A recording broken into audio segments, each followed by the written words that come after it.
I'm so glad you said that, because I feel like that probably one of the most important things on any mission critical shoot is snacks and hydration. And I know that sounds so stupid, ridiculous but it's true, and right? cutesy, but if you've got a crew of like 4 to 5 people and everybody's shooting and it's a long day and you don't know when you're going to get cut for lunch, and you don't know that those people, they showed up at 4 a.m. on site, you don't know if they ate before, you don't know if they had dinner after, and you've got people that are fatigued by 10 a.m. or noon and you have to run a little long, stuff starts getting real dicey real fast.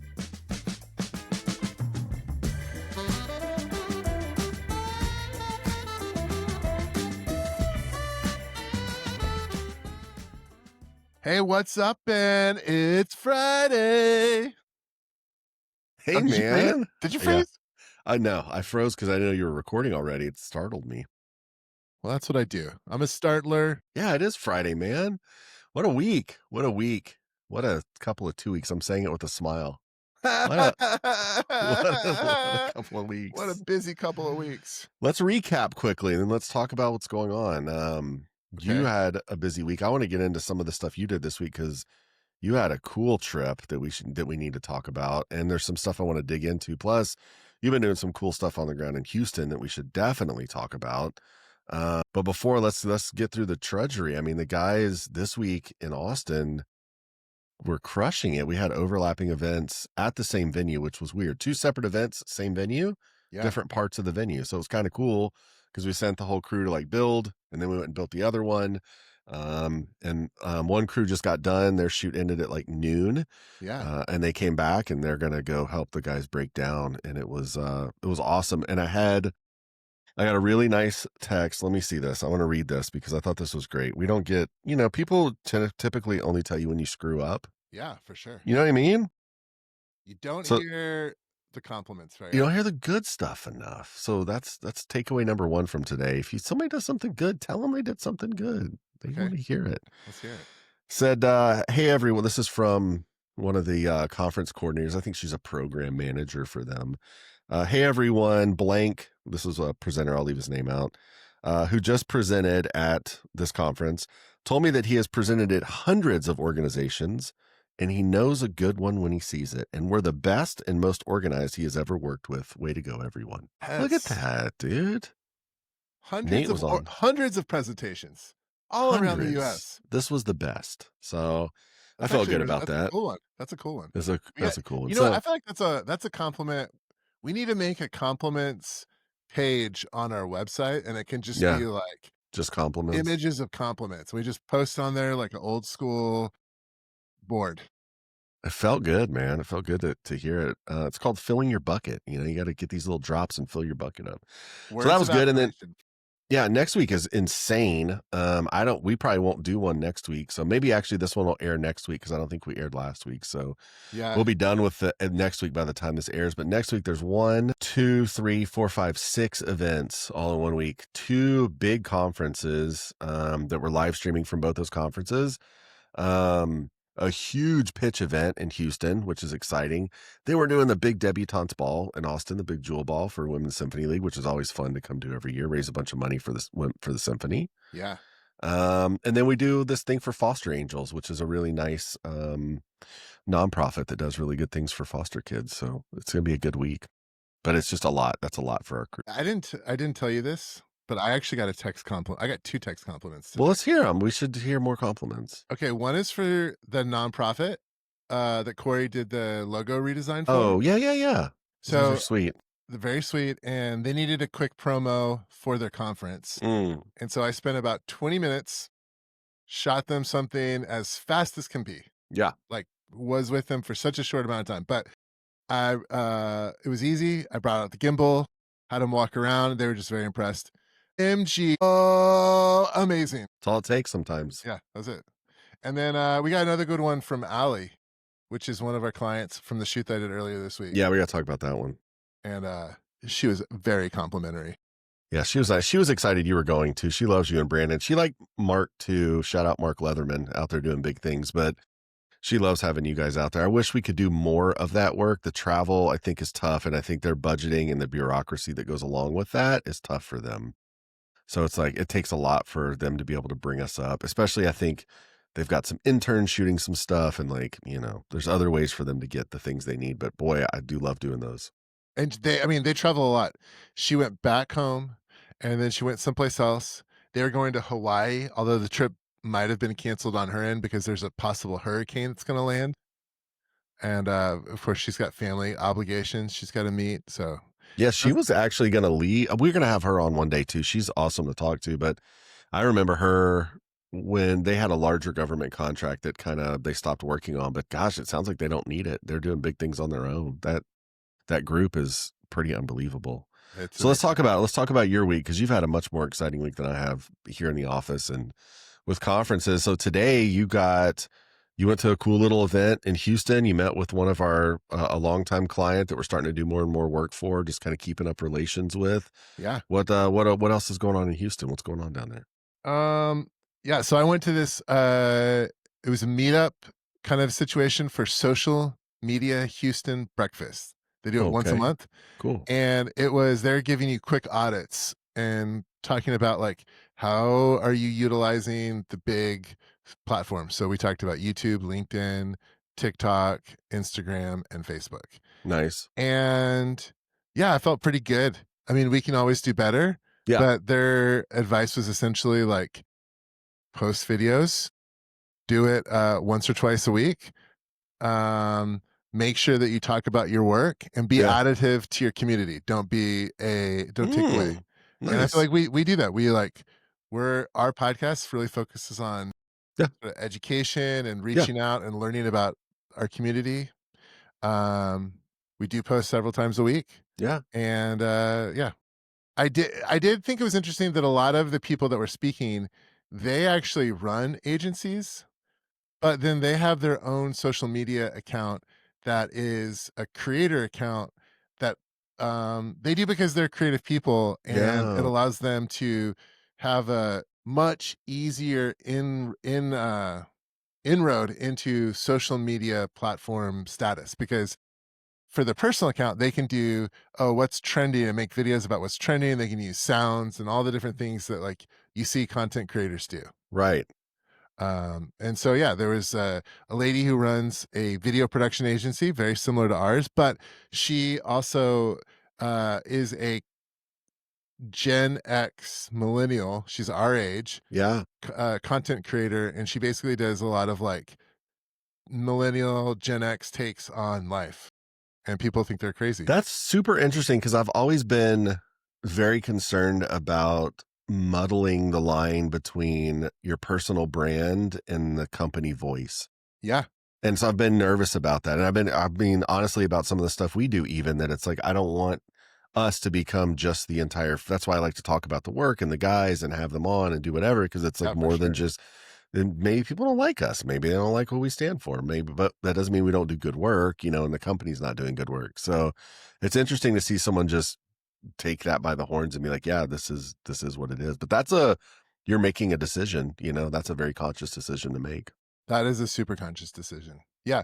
Well, and it made me think about like, I mean, we have some other associates, friends that do production work in Houston that don't do that. And they are Yeah. also quite busy. They Yeah. just really lean into delivering great service every single time and delivering great value at that service. So Yeah. And there's a lot of different ways to skin the cat. well, a lot of those guys are like real niche guys. Like we talk about this up here a lot because in Austin, there's a lot of people that do a lot of things. Like you've got a lot of jack of all trades. There's a lot of like multi-tool guys where I can run audio, I can run a camera, I can do whatever. The production guys down there, their level of skill behind a camera, editing, even producing to some extent. I feel like a few of those guys you can just send out on their own and be like, hey, this is what we're doing, and they're going to crush it. We don't have a ton of that here. It's not the same, which is weird Yeah. because you think Well, Austin would be a Houston, bigger I think production because hub. Houston's video production industry is focused on churches and in-house media, and Yeah. those guys have to be jack of all trades when you're Yeah. working as an in-house media creator, and Yeah. so you cross-train on everything. I know, but that's what I'm saying here is like these guys are like, there's a lot of guys they're specialized guys, but there's a lot of just like dudes that kind of do stuff. Though the guys down there, behind a camera, I would put up against anybody in town, against guys that are shooting much bigger stuff. And also, like, look at the niches that we've seen that people find, like guys that now run entire companies that do LED walls, or guys that have like insane camera gear or do steady cam or jib operators. Like, I don't see a lot of that happen in Austin, but there's a bunch of those dudes down there and they're in big demand and they fly all over the country. It's true. That's true. It's crazy. Yes. Also, it just so happens that like a few of the people that we knew from like 20 years ago broke huge, and so That is true. Yeah. with their ship definitely lifted all of the waters. Yeah, that's true. Well, I mean, I have some friends that do that too. It didn't lift my waters any, but no, I'm just kidding. Brad Haley, why didn't you help me? Brad, I'm looking at you. Brad, you should watch Brad's podcast episode. Brad's podcast was good. He's good to have. See if you can spot the pet on the bed before we did. What? Let's talk. I don't want to. We probably, because you were on a military base, we can say that. Yeah. You probably had to have some clearances, so I don't want to talk about the technology that was there, but I do want to get into like an austere environment or like a complex environment discussion with you, because we had a lot of talks about gear set and about what you needed to take because you were in a pretty constrained environment to have to shoot. So I don't know how much we can talk about, but let's try to be vague, but give us a rundown of kind of like what you did and how it all worked out. Yeah, so we were on a military base, but we were not allowed to bring the vehicle to where we were shooting, and I had to have everything basically self-contained in bags, but I couldn't have that many bags because we were transported in a van. Um, and the space was very limited. So I basically had two bags I took with me out there. And in those two bags I had to have I had a tripod, two two cameras in case one failed. I brought and then like several point of view cameras because we were going to be shooting in spaces that I couldn't actually be in for very long. Yeah. You had to like set up and then kind of Leave. vacate. Yeah. Yeah. And so yeah, and so but it worked out. I was able to use the cameras. I brought we had, just because we've done it a lot, we have a lot of little attachments so we can attach it Sure. anywhere, not just like I had a suction cup attachment that's supposed to attach anywhere. Didn't work. It Yeah. totally failed. But I did have some clamps. Yeah. And those are the much better choice. And then yeah, I mean, all of these little action cams have cool features where you can monitor them Sure. from Remotely. your Yeah. phone. Mhm. So I was able to utilize that to kind of like check it out. And then a lot of them have integrated mics. So I could just like drop a mic and walk away and know that it's going to be have at least better audio than not having a mic. Yeah. But Uh, did you shoot interviews too? and then, so that was one component of it. The other component of it was, yeah, like walking around shooting B-roll and shooting interviews, Mhm. finding good light because I couldn't have any, I didn't have lights to set up. Yeah. Having to mic people up really quickly, being in a loud environment, so having to like know how to place people and where to Sure. be to like mitigate some of the sound stuff. So it was a difficult shoot, but luckily, I have enough experience that I was able to just kind of go in there and it seemed to work out very well. Yeah. I'm excited to see the footage, but this one to me was one of those ones where I celebrate the fact that we got asked to do it, because for all those things you said, this is one that you wouldn't bring in like an intern or an inexperienced shooter. It was a budget shoot. We were on a fairly strict budget. It was single shooter. And there were a lot of things they asked you to do where like, typically I'm like, okay, we need an ENG set up for the interviews. We need to get all that good. We got the action cams for this. I want a slider for this with your, DSLRs and whatever else you're going to put on them, or the pocket cams or however you're going to shoot it. But you didn't have that luxury. It was like, you had to like make everything work. Yeah. Yeah. Pretty Um, crazy. but yeah. And yeah, it was very tough. I know at the end of the day, like the people I were with were extremely exhausted. Yeah. And I mean, I was tired too, but um, I think it was just like you don't really realize how difficult and how tiring it is. I think like after I got to the hotel and I'd taken a shower and I'd like had a little time to reflect. I was like, oh, I am actually really, really tired. I bet you were like that was you guys had one long shoot day? Is that what it was? It was a Yeah, we travel got up at day? like 4 in the morning and we Yeah. finished at like 8 at night. Yeah. Dang, that is a long day. How far were you staying on base? No, we were at a hotel that was luckily it was really close. It was like 20 minutes away. Oh, good. So it's Yeah. just the airport was a long drive. Yeah, we had to it was a 2-hour drive. However, I will say that we stopped at a so Austin Longhorns, they've played Kansas State for a long time because we were in the Big 12, Yeah. Kansas State Wildcats. I'd never even thought about what that campus was or looked like or where it was. Mhm. But we drove through that campus getting back to Kansas City. So we stopped there and we went to one of, if not the best donut shop I've ever been Do to. tell. I mean, they had maple bacon donuts with like the bacon strips laid across it. I Yeah, just went for nice. the basic. They're like, hey, it's fall, it's pumpkin spice donut season. And I was like, all right, let's try it. And it was the Great. delicious cake donut. I love cake Delicious. donuts. Yeah. So they I don't know what else they have in that college town, but they do have a lot of good donuts. Oh, dude. Shout out Wildcats. It's nice, man. Well, good. That one I was excited for. I was glad that that one like came to fruition. Those are always really interesting because there is this you kind of get a brief on like, okay, here's kind of what we're doing, but you don't get all the information. Yeah. It's like here's where you're going to be, here's kind of what's going to go down, but you really have no clue what's going to happen once you get on site because your handler may tell you all this stuff, but they're not really in charge. So like once you get there, if you're not allowed to Yeah, do for something, you sure. can't do something. And those I get a little bit stressed out. I was a little bit even more nervous on this one because you were solo. Not that you couldn't handle it, but just that you had no backup. And it was like that basically leaves all the decisions up to you. If you didn't have it, you're screwed. It's not like someone can go run and grab something for you. No. Yeah. Yeah, we were hours away from the Yeah. nearest place. From the Best Buy. Yeah. And you're not in some like huge hotel conference room. You can't ask hotel AV to help you out with something. It's like it's God, even the industrial shoots in Houston, like, if something were to go bad, you've got enough backup support around you. You can call them in, but you were just out in the middle of nowhere. You had to do it. Yeah, yeah, you get the vibe. They're like, "Hey, this is the vibe of the shoot. Yeah. Now let's go make something." Yeah. Let's go make something. Yeah. Well, cool. That's awesome, man. What a good week, dude. So you got to do all that fun stuff and then get back in town and go do some cool networking. And that sounds like a fun week. Yeah, it was How many great. cups of coffee did you guys drink on that shoot from 4 a.m. to 8 p.m.? 0. They didn't have coffee for you? How did you survive? I know, Trey Stanley? no coffee? I don't know. I don't know how I survived. I ate some beef jerky. I No drank headache? Nothing?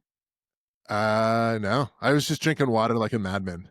I bought a 24 pack of water for the shoot because they're like, "Oh yeah, there's no water." So I had like 24 bottles of water. I probably went through 12. Wow.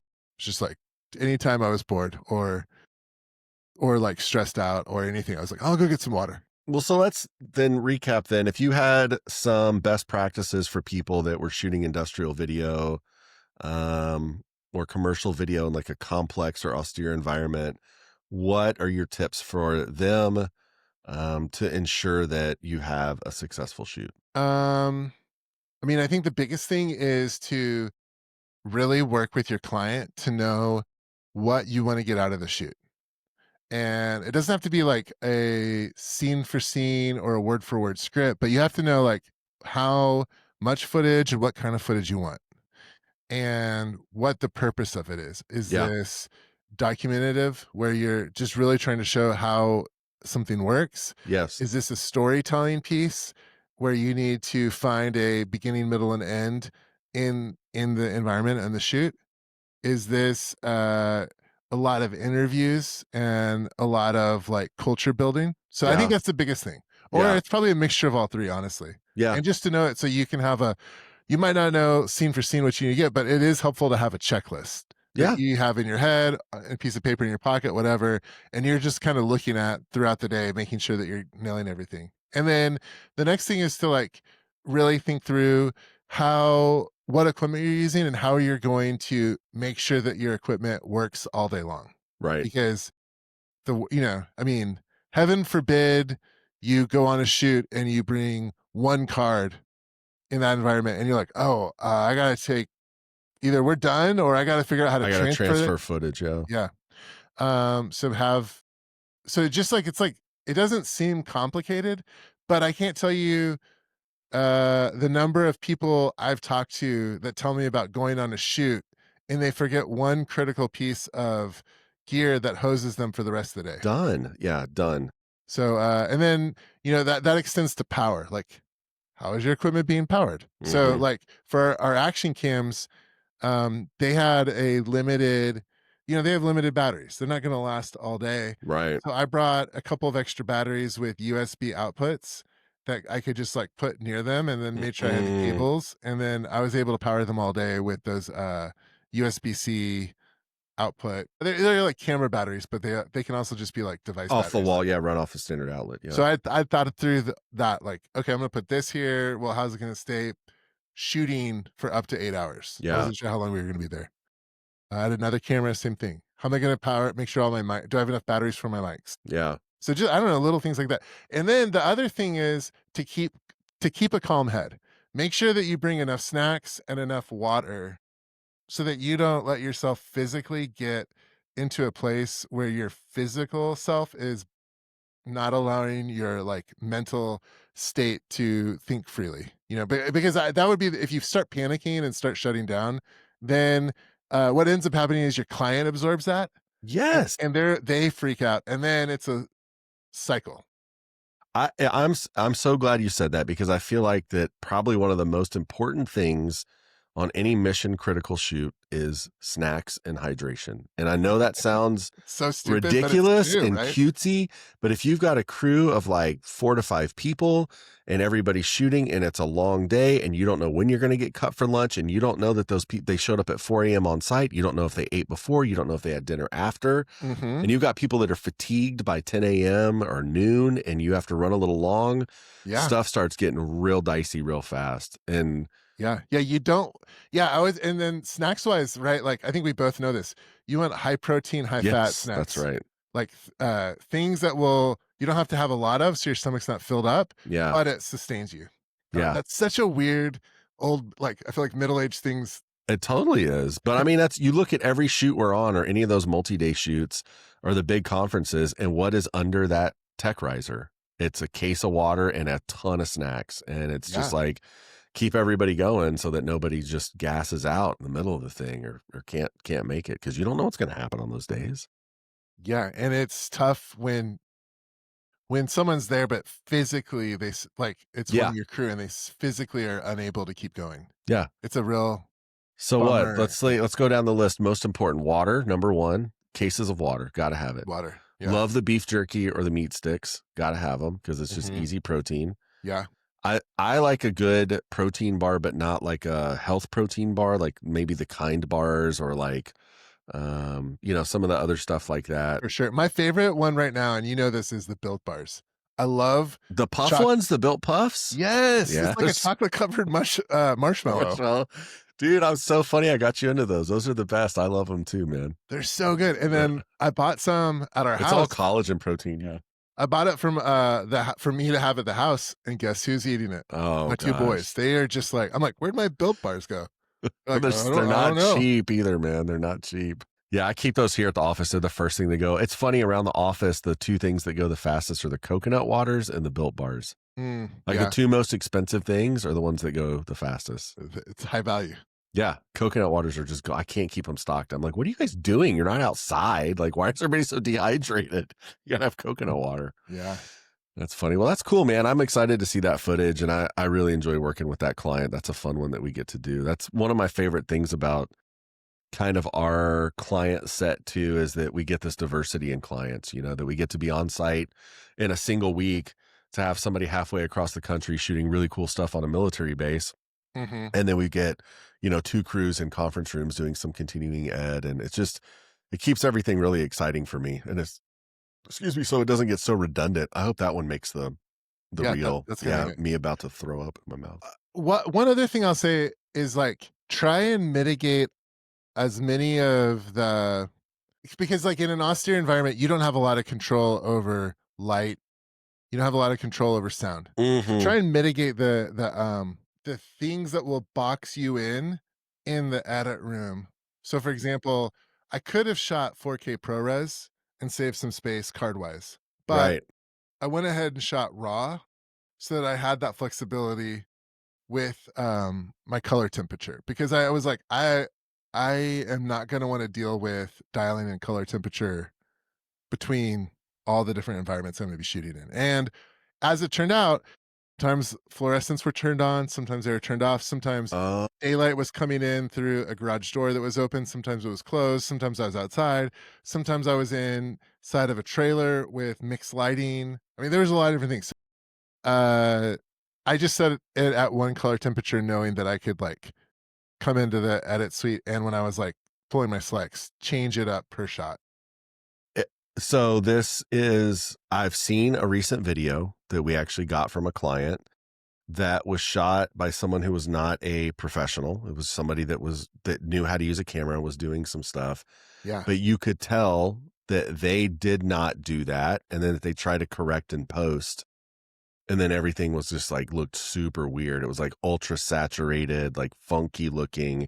It's like, why does this all look like this? And it was like, oh, because their scenes were just absolutely all over the place. Yeah. And they probably put some crazy LUT on it or did something crazy just to Trying to like, fix it. yeah, let me try to fix this. And it was like Yeah. just squashed.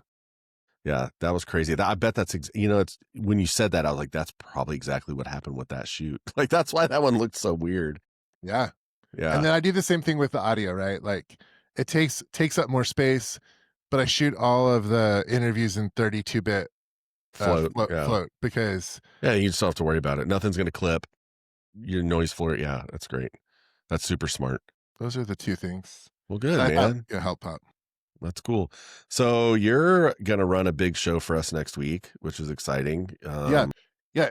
I love the fact that everybody from Austin is coming to Houston, and me and another person from Houston are going to I Austin. know, but you put your talent where you need them. And I like, know. here's what I'll say about the one that you're not going to be on. The one that you're not going to be on, you typically are a stage manager or floor manager for that one. Yeah. And which is super important and you're really good at it.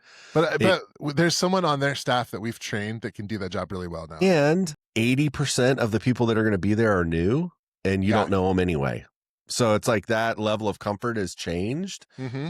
And so probably what I'm going to do is probably have Larry stage manage because he's pretty decent at that stuff and he don't mind coming up to people. Everybody loves everybody loves Larry. You just or Larry loves talking to everybody. I don't know if everybody loves talking to Larry. I was thinking like, okay, I'll do it, but I really, because we've got some new people on staff, like I'm going to have to do a lot of client relation stuff and just like be with the client and make sure they understand the process and what we're doing.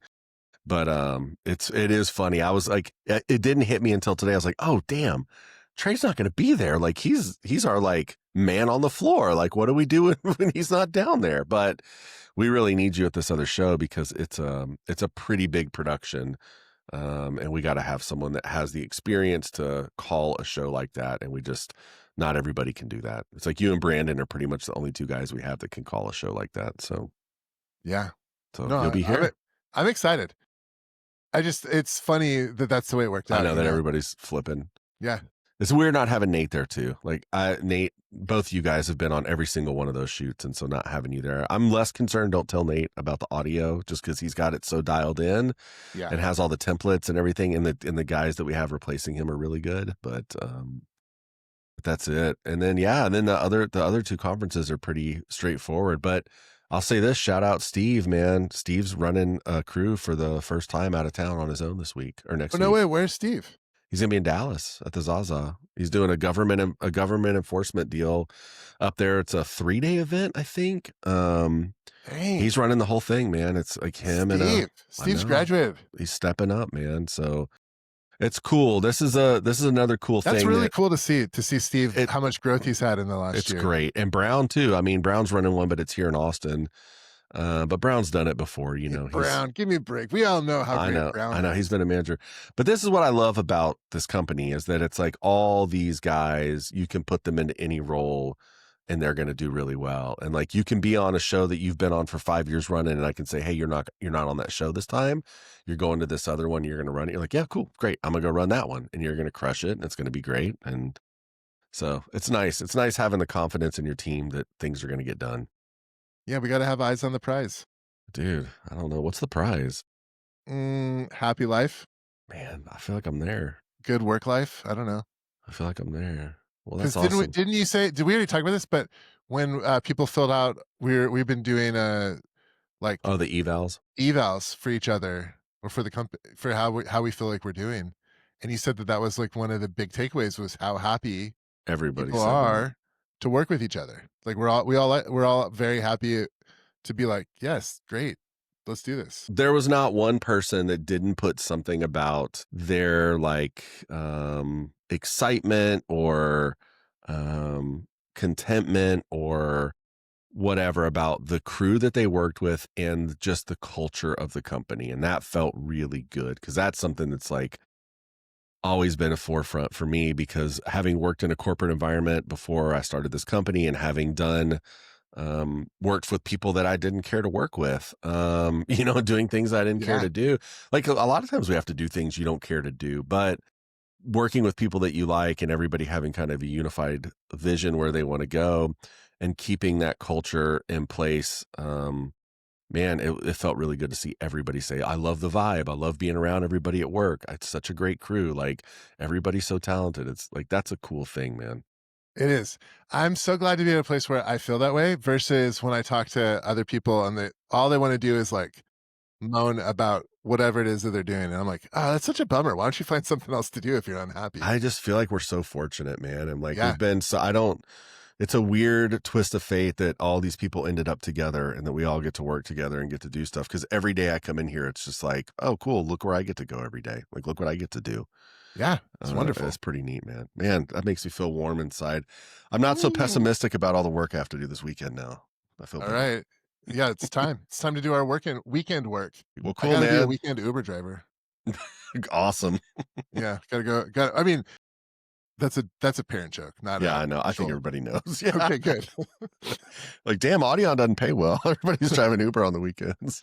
No, but I do. I already have like 8 rides scheduled that I know of. Jeez, man. Yeah, we're back and forth from getting all that stuff out of Smithville back into Austin this weekend. And I thought it was going to be nice weather because this false fall kind of tricked us. And Yeah. now Nope. it's just back. It's It's hot and 90, humid. 98 today here. So, and my pool's drained. So I can't. Can't even swim. What are you going to do? Oh, What are you going to do? go to Anyway, Barton Springs. I don't know. All right, dude. Well, awesome work this week. You too. I'm super pumped for next week, or when everybody sees us, I guess it will be last week. And hopefully we've gotten through it, and maybe we can put an addendum on this and let everyone know how all 6 or 7 of those events went. But it's cool, man. This is good times right now, and we got a couple of weeks coming up where we're going to be able to focus a little bit more on our marketing and kind of get back in the groove of getting these studios going again. So I'm really looking forward to that too. Yes, me Yeah, too. it's good stuff. Well, I'll apply the social media marketing lessons I learned today. Okay, that sounds good, man. Yeah, All right, dude. Well, have a great weekend, man. Enjoy some time. I hope you get to spend some time with the fam before you come in. I will. I will have so much fun, and then I'll see you. Okay, buddy.